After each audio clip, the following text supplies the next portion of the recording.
Assalamualaikum warahmatullahi wabarakatuh. Eh, apa kabar teman-teman semua? Ya, kita hari ini kembali lagi bersama-sama di sesi kelas psikologi industri.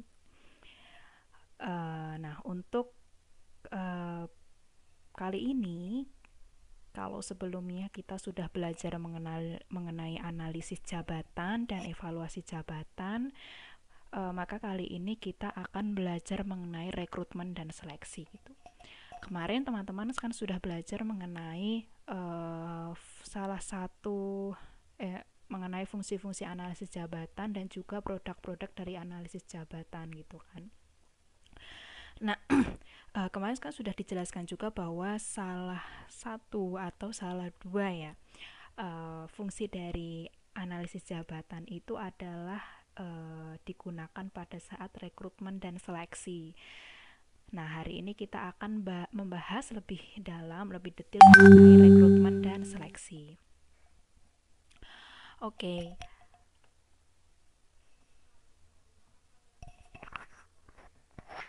Nah, sebelum kita masuk ke materi rekrutmen dan seleksi, kita akan membahas lebih dulu mengenai human resource planning atau perencanaan tenaga kerja, karena ini erat sekali kaitannya dengan rekrutmen dan seleksi. Sebenarnya saling terkait sih antara analisis jabatan, kemudian produk-produk analisis jabatan, kemudian human resource planning ini, rekrutmen dan seleksi, dan juga mengenai seluk-beluk mengenai psikologi industri yang akan kita bahas di pertemuan-pertemuan selanjutnya. Saling terkait gitu ya, jadi tidak bisa dilepaskan satu sama lain.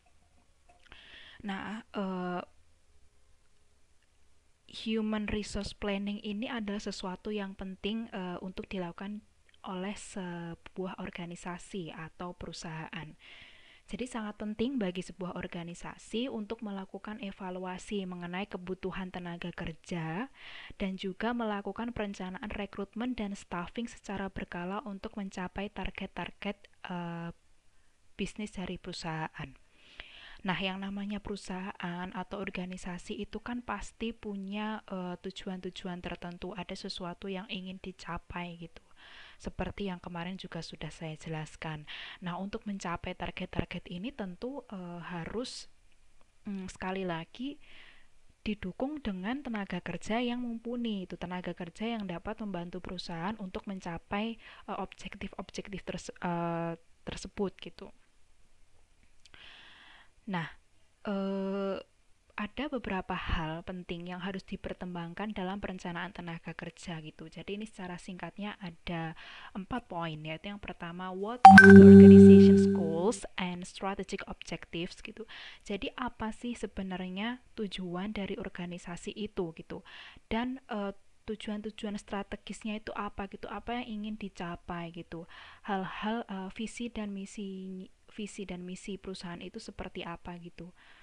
Karena kembali lagi ketika kita ingin tidak hanya di suatu perusahaan ya, tapi dalam kehidupan sehari-hari pun gitu, dalam kehidupan individu kan pasti ketika kita mau melakukan sesuatu kita harus tahu dulu gitu, kita mau melakukan sesuatu itu tujuannya apa yang mau kita capai, baru kemudian kita bisa merumuskan langkah-langkah yang tepat, kemudian hal-hal apa saja yang kita butuhkan untuk mencapai tujuan tersebut.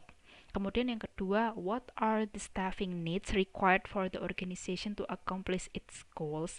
Nah, tadi kan jadi sudah ditentukan goalsnya apa, tujuannya apa, kemudian uh, dirumuskan gitu uh, kualifikasi atau prasyarat seperti apakah yang dibutuhkan uh, pada tenaga kerjanya untuk mencapai tujuan-tujuan tersebut. Jadi requirement apa saja yang dibutuhkan dari seorang karyawan yang dibutuhkan organisasi tersebut untuk mencapai tujuannya. Kemudian yang ketiga, what are the current human resource capacities and existing employee skills in the organization. Jadi setelah tadi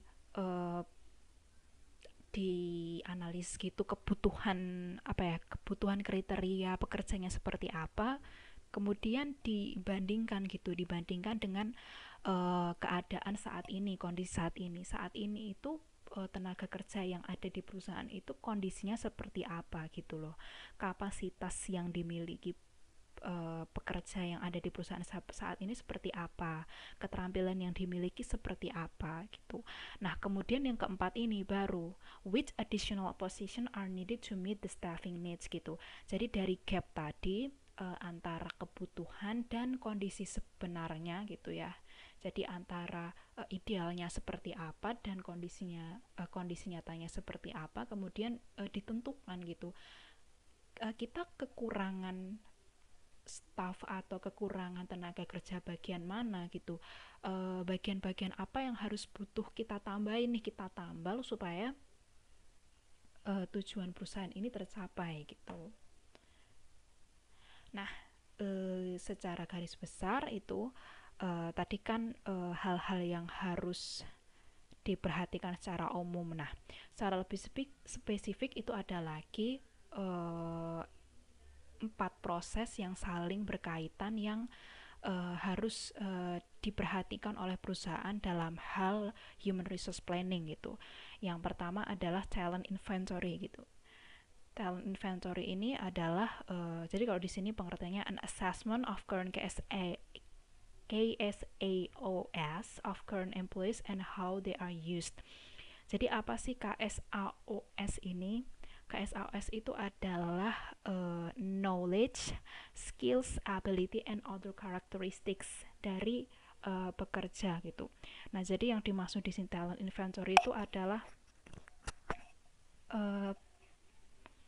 hampir sama seperti yang tadi ya. Jadi assessment atau pengumpulan data mengenai kondisi terkait KSAO ini ya dari pekerja yang ada di perusahaan saat ini. Jadi pekerja yang ada di perusahaan saat ini itu knowledge-nya gimana, pengetahuannya gimana, skills-nya seperti apa, ability-nya seperti apa, dan other karakteristiknya seperti apa gitu.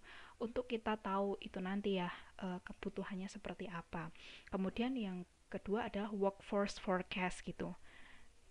Jadi tadi setelah kita tahu keadaan pekerja saat ini seperti apa, kemudian perusahaan itu harus membuat perencanaan untuk future HR requirements gitu, prasyarat human resource di masa yang akan datang gitu. Jadi seperti contohnya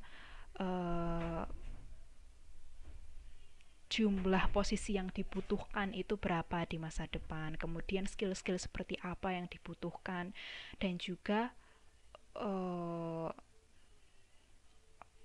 perusahaan-perusahaan itu ditunjukkan untuk pasar yang seperti apa.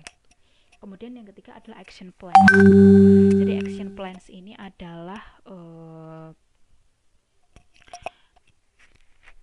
development of plan to guide the recruitment, selection, training, and compensation of the future hires. Jadi pengembangan perencanaan yang akan digunakan sebagai panduan gitu, panduan untuk proses atau aktivitas rekrutmen, seleksi, pelatihan, dan juga mengenai kompensasi yang akan dilakukan pada masa yang akan datang. Kemudian yang terakhir adalah control and evaluation gitu. Jadi setelah semua tadi dilakukan ya, mulai dari mengasesmen mengenai kondisi pekerja saat ini, kemudian merencanakan human resource planning yang akan datang, dan kemudian mengeksekusi planning tadi, kemudian dilakukan evaluasi gitu, evaluasi mengenai seberapa baik atau sejauh apa HR sistemnya itu telah bekerja gitu loh. Apakah HR planningnya itu sudah berhasil memberikan atau mempertemukan perusahaan dengan pekerja-pekerja yang dianggap mampu untuk meningkatkan produktivitas atau membantu mencapai tujuan dari perusahaan itu. Ya tadi itu tuh tadi secara garis besarnya HR planning seperti itu ya. Nah, terus langsung aja kita masuk ke rekrutmen gitu. Apa sih rekrutmen? Kemarin juga sudah dibahas ya kayaknya. Tapi kita ulang aja nggak apa-apa. Jadi rekrutmen itu adalah usaha untuk mengumpulkan sebanyak-banyaknya aplikan yang memiliki kualifikasi yang sesuai atau dibutuhkan oleh jabatan-jabatan tertentu di dalam perusahaan atau organisasi tertentu. Nah, yang perlu ditekankan dalam rekrutmen ini adalah kualifikasi yang sesuai dengan kebutuhan perusahaan. Jadi tujuan utama dari proses rekrutmen itu bukan hanya mengumpulkan sebanyak-banyaknya aplikan gitu, tapi juga secara lebih spesifik sebanyak mungkin aplikan dengan kualifikasi yang dibutuhkan gitu. Karena kan kalau tidak sesuai dengan kualifikasi yang dibutuhkan, tentu saja uh, ya punya apa gitu. Perusahaan kan punya kualifikasi-kualifikasi tertentu yang sudah dirumuskan gitu ya untuk mencapai tujuannya gitu. Jadi buat apa juga kalau misalnya tidak sesuai dengan kualifikasi yang dibutuhkan. Nah, salah satu tujuan utama dari program rekrutmen adalah menarik sebanyak-banyaknya aplikan dengan kualifikasi yang sesuai. Sama seperti tadi ya. Nah, perlu diketahui juga bahwa yang namanya rekrutmen ini adalah proses dua arah gitu. Dimana di satu sisi organisasi atau employer itu berusaha untuk menarik dan kemudian mengevaluasi individu-individu yang dianggap prospektif gitu sebagai karyawan di masa yang akan datang. Nah, tapi di sisi lain juga dari aplikan sendiri, dari calon employee sendiri itu juga melakukan evaluasi gitu terhadap perusahaan-perusahaan yang mereka anggap potensial gitu. Cocok nggak sih kalau aku bekerja di perusahaan ini gitu. Kemudian pastikan aplikan juga membandingkan gitu antara satu company dengan company lain, kira-kira mana sih yang lebih cocok dengan dia, mana yang lebih menjanjikan gitu untuk baik pengembangan dirinya maupun kelangsungan hidupnya gitu ya, seberapa baik perusahaan itu dapat menjamin kebutuhan hidupnya. Nah, oleh karena itu penting sekali dalam proses rekrutmen itu tadi ya, supaya baik dari organisasi sendiri dan juga aplikan itu mendapatkan kecocokan, sangat penting dalam proses rekrutmen untuk meminimalkan potensi mispersepsi gitu. Nah, salah satu cara yang dapat dilakukan itu adalah melalui realistic job review, yaitu merupakan deskripsi akurat dari tugas dan tanggung jawab dari jabatan tertentu gitu. Nah, teman-teman kan sering sekali ya pasti atau pernah dengar lah ya paling enggak mungkin ada teman atau kenalan atau saudara gitu yang setelah masuk ke pekerjaannya itu merasa tidak sesuai dengan ekspektasinya mengenai pekerjaan tersebut gitu, dan berakhir dengan ya kalau misalnya emang kuat ya bertahan di perusahaan itu, kalau enggak tapi kalau tidak kuat di perusahaan itu ya keluar gitu, dan pada akhirnya merugikan perusahaan gitu ya. Dua-duanya dirugikan sih, kayak dari perusahaan sendiri. Pertama, kalau orang itu tetap stay di perusahaan, bisa jadi performanya nggak bagus gitu dan akhirnya tidak tercapai objektif dari perusahaan itu, atau keluar gitu, yang otomatis kalau keluar kan sama aja perusahaan harus mencari penggantinya gitu, dan lagi-lagi harus mengeluarkan uang, di mana untuk proses rekrutmen dan seleksi itu dana yang dikeluarkan tidak sedikit gitu. Dan dari karyawan sendiri juga pasti merasa tidak puas gitu, tidak, makanya akhirnya keluar gitu. Makanya penting sekali bagi perusahaan itu untuk ini ya namanya memberikan preview yang realistis mengenai pekerjaannya gitu. Jadi seperti apa sih pekerjaan di dalam situ, lingkungannya seperti apa, bebannya seperti apa, tuntutannya seperti apa. Jangan sampai aplikan itu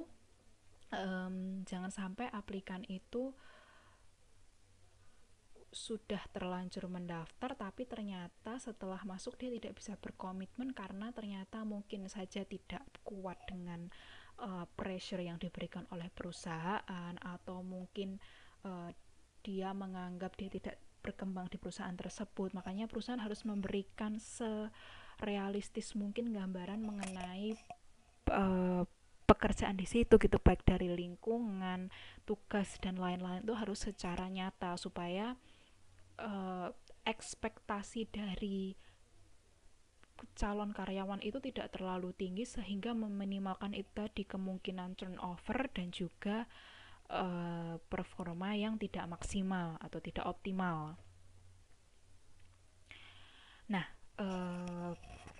jadi untuk kali ini uh, untuk rekrutmen kita akan fokus membahas mengenai sumber-sumber rekrutmen. Kan sudah dibahas juga kemarin dan tadi sedikit juga disinggung lagi bahwa rekrutmen itu adalah uh, proses proses pengumpulan atau penarikan aplikan sebanyak-banyaknya. Intinya sih ngumpulin orang gitu, ngumpulin orang yang kualifikasinya sesuai untuk nanti diseleksi lagi gitu.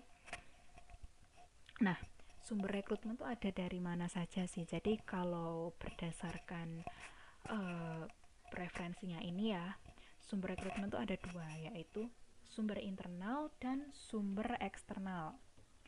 Nah, apa sih bedanya sumber internal dan sumber eksternal?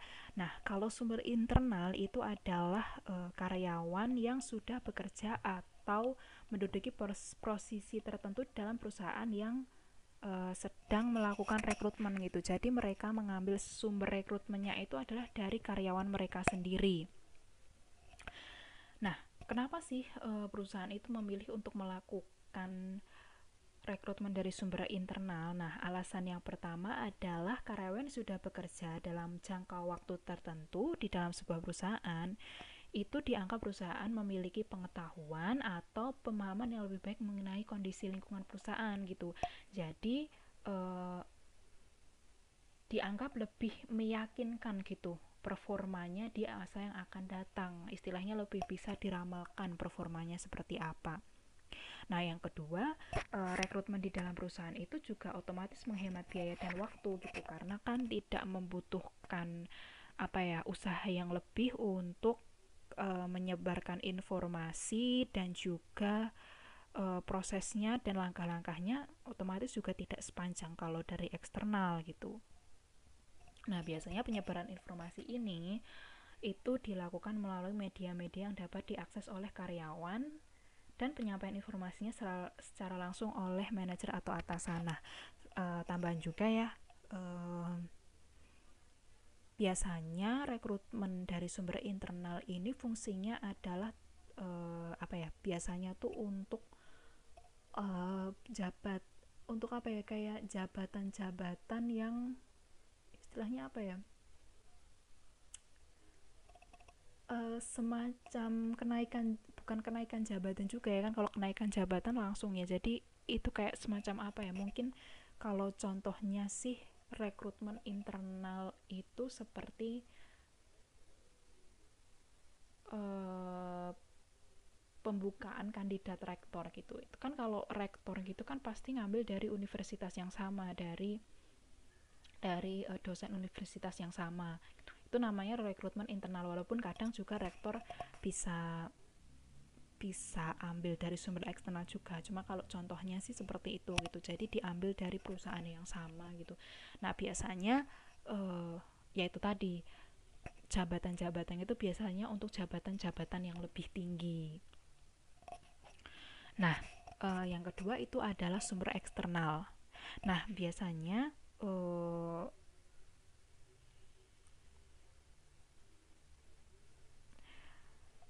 sumber eksternal ini dibutuhkan untuk mengisi jabatan-jabatan pada posisi entry level atau yang masih awal-awal masuk itu ya, dan atau jabatan-jabatan tingkat atas yang membutuhkan spesialisasi pada bidang-bidang tertentu.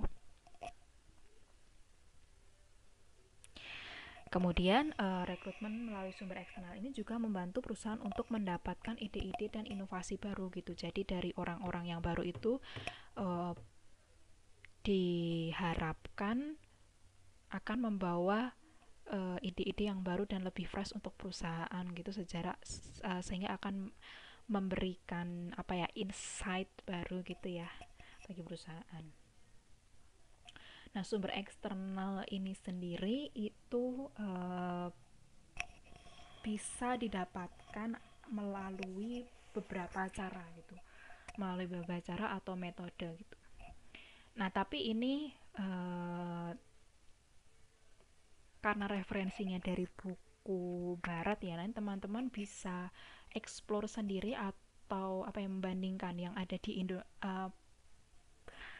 metode yang ada, metode apa saja yang ada di Indonesia, dan kira-kira ada nggak sih yang cara-cara yang biasanya dilakukan oleh perusahaan-perusahaan di Indonesia tapi tidak tercantum di sini gitu. Teman-teman nanti bisa explore lebih jauh lagi. Nah, ini yang pertama adalah direct applicant and referrals gitu. Nah, pada kesempatan-kesempatan tertentu, perusahaan tidak membutuhkan tenaga lebih untuk menjangkau calon aplikan melalui rekrutmen terbuka. Jadi tidak perlu melakukan uh, menyebarkan informasi, memasang iklan, tapi justru malah terkadang aplikan itu sendiri yang menawarkan diri secara langsung untuk menjadi bagian dari perusahaan. Nah, terus apa sih bedanya direct applicant sama referrals? Uh, Kalau direct applicant itu adalah aplikan yang secara langsung memasukkan lamaran pekerjaan tanpa ada rekomendasi atau dorongan dari pihak-pihak lain. Sedangkan kalau yang referrals itu adalah ketika seseorang melakukan atau memasukkan lamaran pekerjaan atas dorongan dari pihak-pihak tertentu atau ada saran rekomendasi.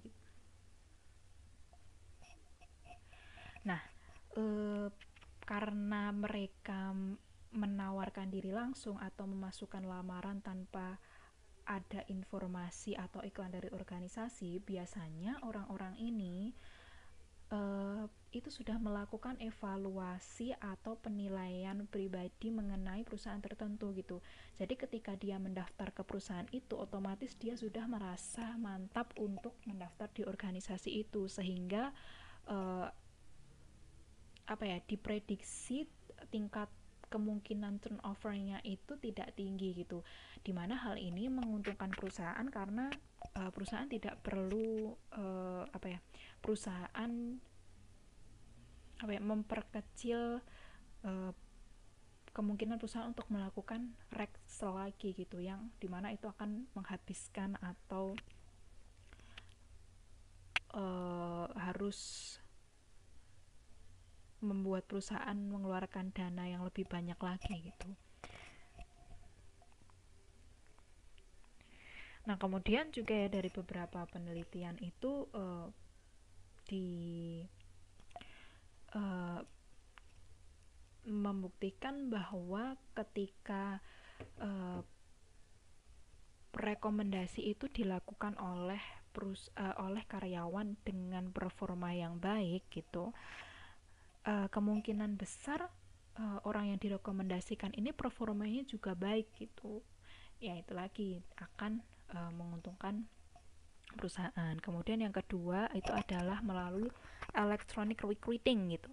Nah, salah satu cara yang populer saat ini untuk menyebarkan berita rekrutmen terbuka adalah melalui media online. Perusahaan-perusahaan biasanya akan memasang iklan atau informasi mengenai perekrutan tenaga kerja melalui web resmi perusahaan. Nah, kalau untuk web resmi perusahaan ini itu biasanya efektif digunakan untuk perusahaan-perusahaan yang besar, yang terkenal gitu, sehingga orang akan datang secara langsung ke web tersebut untuk mencari lowongan pekerjaan. Tapi untuk perusahaan-perusahaan yang tidak terlalu terkenal, otomatis penggunaan web ini nggak terlalu efektif karena ya selain ya orang kan nggak tahu gitu perusahaannya, dengar aja kadang enggak gitu, jadi orang tidak datang sendiri ke web tersebut untuk mencari pekerjaan. Oleh karena itu selain menggunakan web, banyak juga perusahaan yang menyebarkan berita rekrutmen melalui iklan-iklan online, kemudian juga dari portal portal job gitu, untuk bisa menjangkau calon-calon karyawan yang potensial. Selain itu, selain dari web, kemudian portal kerja, itu juga banyak dilakukan recruiting itu melalui media sosial gitu, melalui iklan-iklan media sosial gitu, kayak info lowongan kerja, kemudian info apa banyak ya, info magang itu juga ya, sehingga orang-orang yang sering membuka media sosial itu bisa gitu, bisa terakses, bisa terjangkau. Nah, tapi yang perlu diperhatikan oleh perusahaan juga bahwa karena ya saat ini kan internet itu bisa diakses oleh siapa saja, digunakan oleh siapa saja, dan tidak ada apa ya, batasan, tidak ada batasan dan juga eksklusivitas bagi pihak-pihak tertentu. Otomatis perusahaan punya banyak kompetitor gitu dalam hal rekrutmen ini. Oleh karena itu penting sekali bagi perusahaan untuk bisa menampilkan job desk yang singkat namun tetap menarik bagi uh, bagi pencari pekerjaan gitu, bagi job seeker gitu. Dan akan lebih baik juga ketika perusahaan itu tidak hanya menuliskan job desk dan job spec, tapi juga memperlihatkan atau mencantumkan benefit-benefit, keuntungan-keuntungan yang bisa didapat oleh para aplikan jika bergabung dengan perusahaan tersebut. Sehingga lebih apa ya, lebih menarik gitu, lebih membangkitkan minat daripada para job seekers. Kemudian yang ketiga itu adalah iklan majalah dan koran.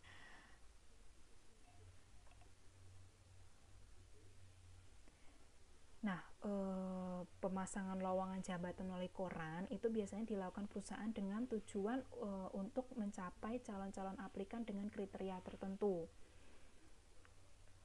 Sama juga dengan pemasangan iklan pada pekerjaan-pekerjaan majalah. Nah, biasanya kan koran majalah itu kan memang apa ya, dibaca oleh orang-orang kalangan tertentu gitu, terutama kalau koran mungkin masih umum ya, tapi kalau majalah itu biasanya kan sudah spesifik gitu. Biasanya kalau majalah bisnis otomatis yang membaca emang orang-orang yang dia bergelut di dunia bisnis atau ekonomi. Atau majalah Trubus gitu, berarti kan yang baca orang-orang yang memang dia berkecimpung di dunia pertanian gitu. Atau apalagi ya, misalnya apa ya, majalah mengenai apa ya, banyak kan majalah itu kan biasanya sudah spesifik. Nah makanya eh, biasanya memang pemasangan iklan atau rekrutmen melalui koran dan majalah ini memang targetnya untuk kalangan-kalangan yang spesifik gitu. Nah tapi salah satu yang harus diperhatikan dalam penggunaan media ini adalah bahwa memasang iklan di majalah dan koran itu tidak membutuhkan biaya yang tidak sedikit gitu. Semakin banyak informasi yang ingin ditampilkan, maka otomatis perusahaan itu juga harus mengeluarkan biaya yang lebih banyak itu. Makanya penting bagi perusahaan untuk membuat strategi di mana penyampaian informasinya itu singkat tapi informasinya dapat tersampaikan semuanya gitu. Dan juga perusahaan juga harus menentukan gitu, kira-kira mereka mau keluar uang lebih banyak tapi informasinya lengkap, atau informasinya singkat saja tapi biayanya sedikit gitu. Tapi dengan konsekuensi kalau informasi terbatas otomatis akan terlalu banyak, akan apa ya, menimbulkan potensi banyak aplikan masuk yang tidak sesuai dengan kriteria gitu, sehingga perusahaan harus mengeluarkan banyak uang nanti di proses rekrutmen dan seleksinya, di proses seleksinya. Tapi kalau perusahaan itu bersedia untuk merogoh kocek lebih dalam, otomatis informasi yang akan tersampaikan juga lebih lengkap, tapi juga memberikan keuntungan perusahaan dengan perusahaan itu tidak perlu mengeluarkan terlalu banyak biaya di proses seleksinya gitu, tidak perlu mengeluarkan ya bukan cuma biaya tapi juga tenaga dalam proses penyortiran gitu ya, penyortiran dokumen mana yang sesuai dan mana yang tidak sesuai. Nah, kemudian yang keempat adalah agen publik tenaga kerja. Nah, kalau di Amerika itu pemerintah biasanya mendaftarkan penduduk negara yang tidak memiliki pekerjaan ke suatu lembaga penyalur tenaga kerja yang dikelola oleh pemerintah.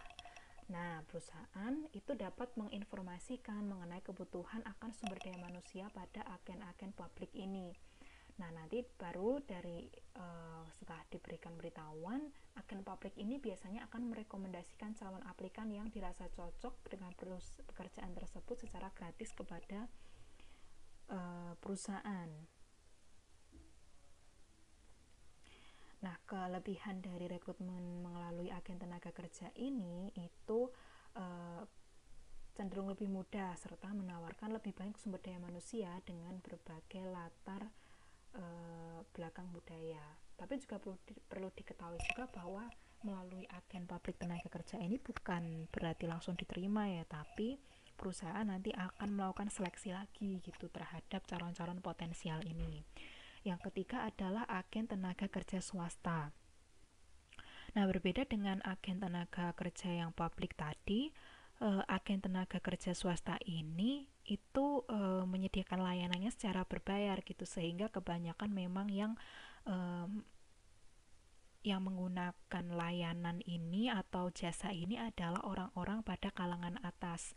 Nah, oleh karena itu biasanya juga agen tenaga kerja ini melakukan pelayanan terkait dengan jabatan yang spesialis tertentu dan uh, pada posisi-posisi atas gitu. Jadi misalnya posisi-posisi eksekutif.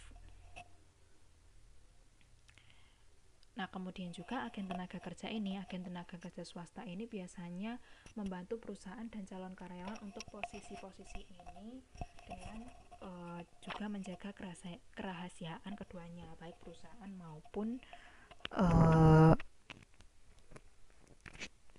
aplikan itu sendiri. Nah, yang terakhir adalah perguruan tinggi.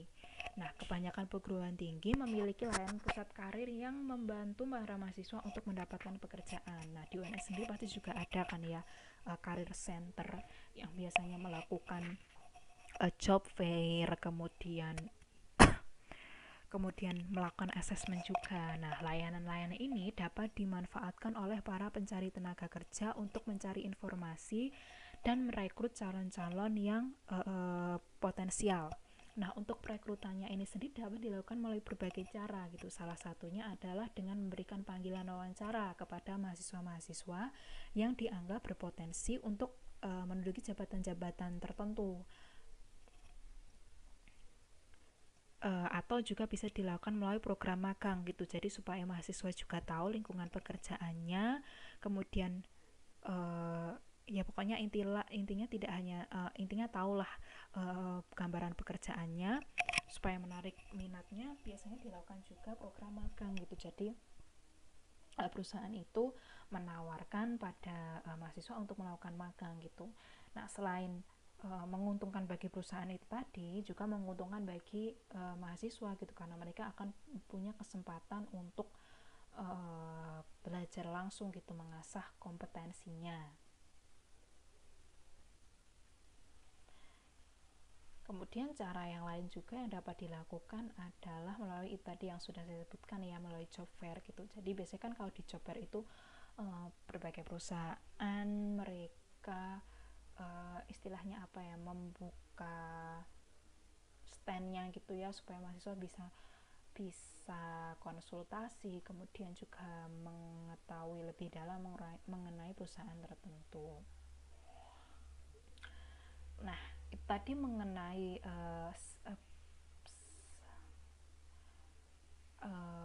sedikit mengenai rekrutmen ya. Kurang lebih rekrutmen seperti itu. Nah, tadi teman-teman bisa eksplor ya, kalau di Indonesia itu kira-kira dari 6 itu tadi mana yang teman-teman sering temui di Indonesia, atau malah ada juga yang tidak ada di Indonesia gitu. Sebenarnya kalau teman-teman nanti baca lebih banyak, ada juga gitu yang rekrutmennya itu lewat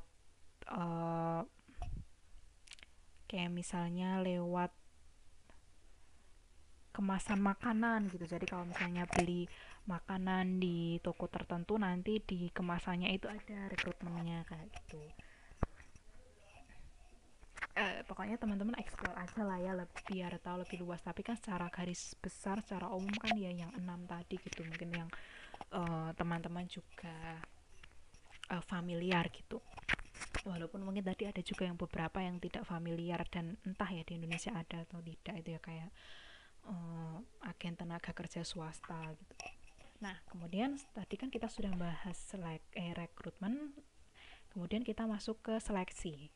Nah, seleksi kalau rekrutmen tadi itu adalah proses untuk menarik tenaga kerja sebanyak bukan tenaga kerja, calon tenaga kerja sebanyak-banyaknya. Seleksi ini adalah usaha yang dilakukan perusahaan untuk mendapatkan atau menemukan individu terbaik yang memiliki kriteria yang paling sesuai untuk posisi jabatan yang diinginkan gitu. Jadi kan tadi setelah mengumpulkan orang-orang dengan kualifikasi yang sesuai, kan terkumpulnya banyak. Nah, seleksi ini untuk dilakukan supaya perusahaan mendapatkan orang-orang dengan kualitas yang tidak hanya terbaik tapi juga paling sesuai. Jadi maksudnya terbaik itu ya terbaik dalam hal segi kuantitas dan juga kecocokan gitu, karena kan balik lagi ya, yang harus ditekankan itu adalah person job fit dan person organizational fit gitu. Jadi yang paling cocok gitu, kemampuannya bagus banget, keterampilannya baik sekali, tapi kalau misalnya tidak sesuai dengan value perusahaan atau tidak sesuai dengan uh, budaya perusahaan, ya tidak cocok juga gitu. Jadi tidak hanya keterampilannya baik, kompetensinya baik, tapi juga harus cocok di perusahaan tersebut gitu. Sehingga karena kan ya buat apa gitu kompetensinya baik tapi tidak bisa perform dengan maksimal karena tidak bisa beradaptasi gitu. Nah, seleksi itu dilakukan melalui berbagai proses asesmen untuk mengetahui berbagai kriteria yang melekat pada setiap kandidat yang dapat digunakan sebagai prediktor performa individu di masa depan. Jadi salah satu tujuan dari seleksi ini adalah untuk memprediksikan atau meramalkan performa atau kinerja dari calon-calon karyawan di masa depan. Yang mana sih yang performanya bakal bagus gitu, yang dapat mengangkat atau mengoptimalkan produktivitas perusahaan. Nah, selanjutnya kita akan membahas mengenai metode-metode atau cara-cara seperti apa saja yang dilakukan dalam proses seleksi untuk memprediksi performa atau kinerja seseorang. Nah, untuk prediksi performa ini dapat dilakukan melalui berbagai cara, melalui berbagai media gitu. Nah, yang pertama itu adalah melalui surat rekomendasi. Jadi apa sih surat rekomendasi? Surat rekomendasi itu adalah tulisan yang berisi pendapat seseorang mengenai perilaku, kemampuan, keterampilan di masa lalu serta prediksi akan performa seseorang di masa yang akan datang. Nah, kalau di psikologi sendiri itu ada asumsi bahwa perilaku seseorang di masa lalu itu adalah prediktor akan perilaku seseorang di masa yang akan datang gitu. Jadi apabila seseorang itu performanya baik di suatu jabatan di masa yang lalu atau di masa saat ini, maka diramalkan atau diprediksikan dia juga akan melakukan pekerjaan yang baik di posisi yang sama di masa yang akan datang gitu. Oleh karena itu, karena recruiter atau employer itu butuh informasi-informasi yang mendalam mengenai performa ini, surat rekomendasi itu memang ditulis oleh orang-orang yang memiliki hubungan dekat dengan aplikan gitu. Jadi orang-orang yang memang mengerti bagaimana performa aplikan. Jadi bisa supervisor, bisa ya atasan atau mungkin teman gitu. Tapi biasanya memang yang dipakai itu adalah dari atasan gitu. Nah, apa saja sih fungsi dari surat rekomendasi? Yang pertama itu adalah mengkonfirmasi kebenaran resume atau CV, kurikulum vitae. Jadi kan nah, kenapa sih kok mengkonfirmasi kebenaran resume? Nah, resume itu kan biasanya membahas mengenai pencapaian-pencapaian seseorang ya, seorang individu, pencapaian-pencapaiannya, pengalaman-pengalamannya, job desk yang dia lakukan di pekerjaannya. Nah, surat rekomendasi ini fungsinya adalah untuk melihat dari sudut pandang orang-orang terdekat ini, apakah memang si aplikan ini sudah melakukan hal-hal tersebut gitu. Karena kan juga bukan tidak mungkin gitu aplikan itu memalsukan resume-nya gitu. Nah, makanya surat rekomendasi ini salah satu fungsinya untuk itu. Yang kedua adalah mengecek, maaf ya tipe kemudian mengecek masalah terkait pelanggaran disiplin gitu. Mengecek apakah aplikan itu dia pernah melakukan tindak kejahatan atau pelanggaran peraturan atau tindakan kriminal, atau mungkin juga kenakalan di tempat kerja gitu. Karena kan penting gitu, perusahaan kan punya tanggung jawab untuk memastikan keamanan dari para pekerjanya dan juga pelanggan gitu. Jangan sampai pekerja yang lain, pelanggan itu mendapatkan dampak buruk akibat pegawai yang ternyata dia punya masalah gitu terkait dengan perilakunya, atau pernah terlibat dalam tindak kriminal gitu, atau uh, pernah melakukan pelanggaran-pelanggaran di pekerjaan yang lalu gitu. Surat rekomendasi ini kan untuk memastikan bahwa orang tersebut memang bebas dari perilaku-perilaku yang tidak diinginkan. Kemudian yang ketiga, menemukan informasi baru terkait aplikan gitu. Yang maksudnya menemukan informasi baru terkait aplikan itu ya melengkapi informasi-informasi dari metode-metode lain yang digunakan, metode-metode lain yang digunakan dalam proses seleksi gitu. Kemudian yang keempat, terakhir adalah memprediksi performa di masa yang akan datang. Ya tadi kan ya, kalau orang itu performanya baik di posisi saat ini atau di posisi yang saat lalu, maka akan diprediksikan performanya akan baik juga di masa yang akan datang. Nah, melalui surat rekomendasi ini kan nanti orang yang merekomendasikan akan bisa menjelaskan, akan bisa mencantumkan seberapa jauh sih performasi orang tersebut, pencapaiannya apa saja gitu. Kemudian yang kedua adalah prediksi performa kerja melalui riwayat pendidikan. Nah, ini sebenarnya riwayat pendidikan ini sering ya digunakan, tapi masih sebatas hanya sebagai syarat gitu. Jadi kalau rekrutmen itu masih kayak sebagai syarat aja gitu, jadi kayak minimal lulusan apa gitu. Gak cuma lulusan apa sih sebenarnya, juga bisa prasyaratnya biasanya pernah melakukan kursus apa atau pelatihan apa gitu.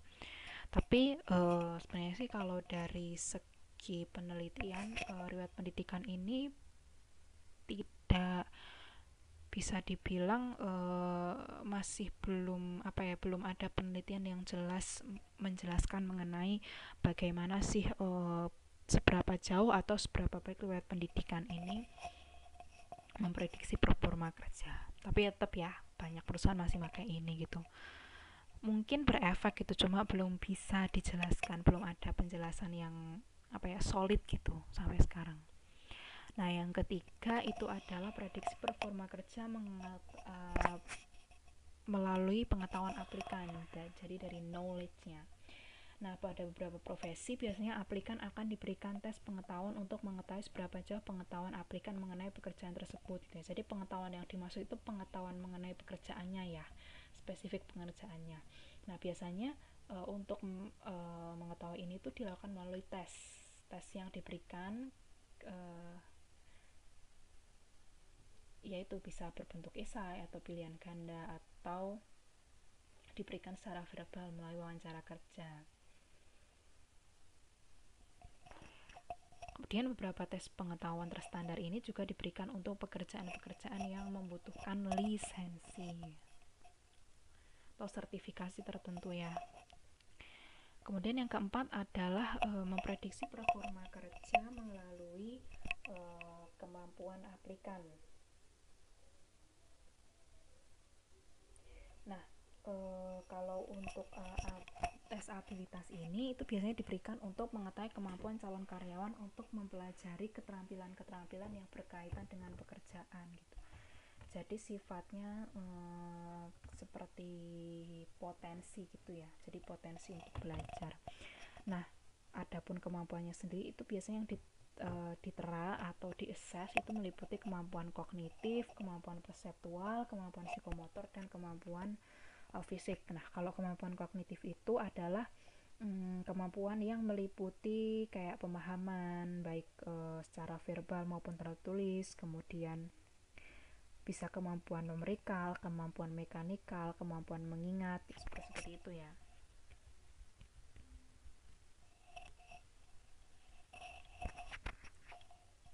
Kemudian kalau kemampuan perseptual itu terkait dengan daya penglihatan, diskriminasi warna, persepsi kedalaman, sensitivitas terhadap pandangan, berbicara dan pendengaran yang berkaitan pokoknya dengan persepsi lah. Kemudian yang ketiga itu kemampuan psikomotor. Nah, kalau psikomotor itu lebih ke seperti keterampilan jari, keterampilan manual, ketelitian, koordinasi, kontrol respon, waktu reaksi, dan berbagai kemampuan terkait dengan gerak. Nah, kemudian yang terakhir kemampuan fisik itu terkait biasanya dengan pekerjaan-pekerjaan dilakukan biasanya kemampuan untuk pekerjaan-pekerjaan yang membutuhkan kekuatan dan stamina. Nah, itu bisa diukur melalui simulasi pekerjaan atau tes kelincahan. Kemudian juga bisa mengenai keterampilan aplikan. Nah, metode ini itu biasanya dilakukan untuk melihat sejauh mana atau sejauh apa keterampilan yang dimiliki oleh aplikan terkait dengan pekerjaan atau posisi yang akan diduduki.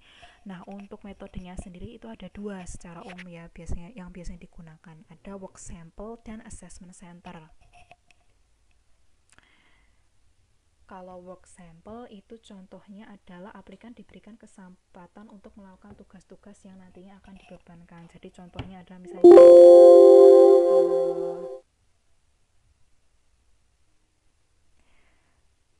sekretaris diminta untuk melakukan atau membuat surat-surat resmi, atau seorang calon mekanik diminta untuk memperbaiki mesin dan lain-lain.